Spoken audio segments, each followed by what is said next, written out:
là, on veut faire taire les journalistes et on prive dans le même temps d'une information de qualité tous les citoyens étrangers et évidemment les citoyens de la région qui attendent d'être informés correctement. Est-ce que vous diriez justement qu'on est aujourd'hui, après ces différents bâtiments bombardés, qu'on est moins bien informé sur ce qui se passe sur le terrain à Gaza ? À partir du moment où on empêche les journalistes de faire leur travail sur le terrain, on informe de fait moins bien. Il y a beaucoup moins de journalistes qui peuvent faire leur travail correctement, qui peuvent remplir leur mission d'informer, puisque c'est exactement de cela que le Premier ministre a empêché les journalistes de faire.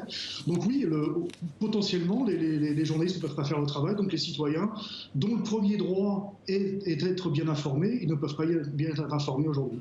Tant côté palestinien qu'israélien, c'est propagande contre propagande. Comment couvrir ce conflit aujourd'hui ?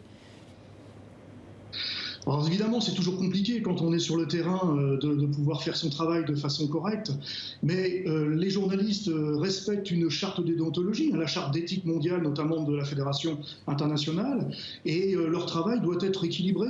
De notre côté, on a à la fois condamné les attaques contre les journalistes palestiniens, contre les journalistes à Gaza, mais aussi contre les collègues israéliens qui ont fait l'objet d'attaques très virulentes de la part de bandes néofascistes, si on peut dire, d'Israël. Donc oui, aujourd'hui, nous, on appelle la communauté internationale, le Conseil de sécurité, à prendre ses responsabilités.